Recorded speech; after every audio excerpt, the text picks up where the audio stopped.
Maayong hapon sa inyong tanan mga idol.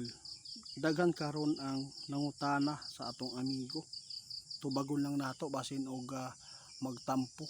Mayroon po silang ipinapaabot sa atin mga idol. Gusto po daw nilang malaman kung sakali daw na lusobin ang Pilipinas ng China. Ano po ba daw ang magagawa? Kasi mayroon pong pinost po doon na si Brunner nagpaabot na handa daw, no, ang bansa natin sa anong mga digmaan, no, kaya daw nilang protektahan ang taong bayan, yung bansa natin. Itatanong po natin kay kaibigan kung ano po talaga ang ating kaya, kung saan, no, hanggang saan ang ating kaya sa pagharap sa digmaang katulad sa ibang bansa. Kaibigan, ni-requesting kita kaibigan, gusto ko pong maipaabot sa kanila dahil marami pong nagpaabot sa atin kung sakali daw na magkaroon po ng digmaan ang Pilipinas sa China, ano po ba daw ang maibubuga nito? Mayroon po ba kayong nakita na may kaya po talaga kami dito sa pakikipagdigma mga kaibigan?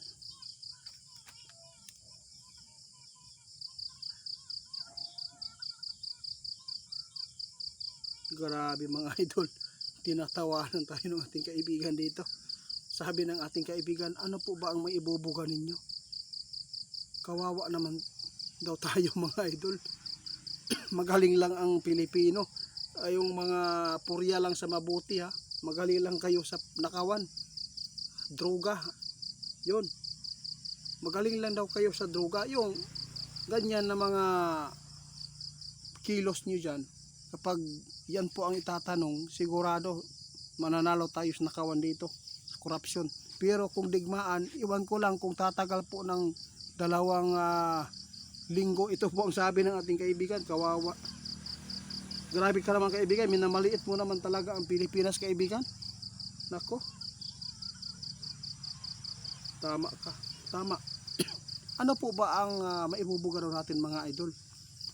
Tingnan po ninyo ang mga pangdigma natin na sasakyan, mga sikanhan, hindi pa nakaputok, pumutok na lalaglag, pinalayib. Tingnan po ninyo ang helicopter ngayon natin, no? Ang daming helicopter bumagsak sa... Ay Diyos ko, nangamatay pa yung mga nag-drive. Paano na lang? Sinabi ng ating kaibigan, ano po ba ang dapat po namin gawin kung sakali man na magkaroon po talaga ng digmaan?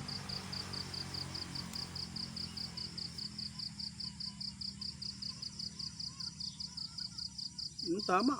Kung hindi kaya, huwag pilitin. Ibigay. Sabi ng ating kaibigan, kung ano po ang kanilang kailangan. Sa totoo lang mga hindi naman po sila balas-bubas eh. Yun po ang totoo. Sinasabi ng ating kaibigan, kung wala tayong kaya, ibigay. Sabi po ng ating kaibigan. Kasi alam po ninyo mga idol, sigurado may nakikita si kaibigan na may mabubuti pang mangyayari sa buhay natin dito kung ibigay na lang po ang kailangan po ng China sa atin. Alam po ninyo mga idol, talagang wala talaga tayong kaya. Kung makipagdigma tayo, ano po ba ang ibubuga po natin? Itatagal din. Tingnan po ninyo ang mga pandigma natin saan nagmula. Wala tayong sarili. Iilan lang. Di ba? Grabe, nakakaawa po talaga. Ang maganda po dito, walang ibang solusyon dito mga idol na malaking tulong. Panalangin na lang ng Panginoon. Yun na lang po. Kaya sa lahat ng nagtatanong, kung nakita man ninyo ang yung post ni Brunner dyan na handa silang nakipagdigma kung sakali man na mayroon, kayang-kaya daw nila panindigan, di ba? Huwag na lang kayong magtiwala yan mga idol. Alam kong tatago yan sa mga safety na mga lugar yan. Ang nakakaawa dito, ang mga inosente. Yun po ang totoo. Kung digmaan mga idol, hindi po tayo pwede umasa sa Amerika kaya hindi pa natin alam. Tutulong man ang Amerika pero marami ng pudas. Kaya sa lahat ng makapanood, walang ibang magandang gawin kundi manalangin na lang. Kung sakali man lusobin tayo, at least yung tinuro ng ating kaibigan, kung mayroon man kayong pera, nakabili kayong lupa dito sa bundok, dito kayo.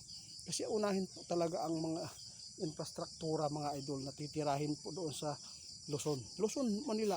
Yun po talaga ang uunahin.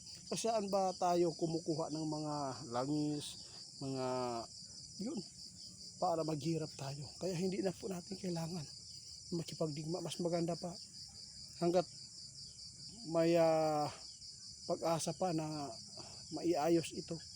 Hindi muna tayo. Ang ating labanan dito, yung teritoryo lang muna natin. No? Wag na lang tayo away pa muna hanggat maiwasan pa. Kasi kung hindi natin iiwasan yan, kawawa ang mga inosenteng tao. Sino? Si BBM sasalo ng missile sa kuan. Kahit drone lang po ang kanilang gagamitin dito, wala na tayo eh. Di ba kaibigan? Oo.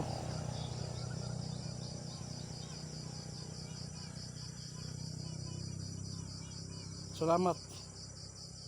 Maraming salamat kaibigan sa ipinapaabot po. Yung sabi ng ating kaibigan, mas maganda na lang mga idol kung makipagdigma man ang Pilipinas doon, no? Wala pa rin daw tayong magawa kahit sabihin ninyo na mahal tayo ng Panginoon. Mahal kung sumunod ang mga tao ng kalooban.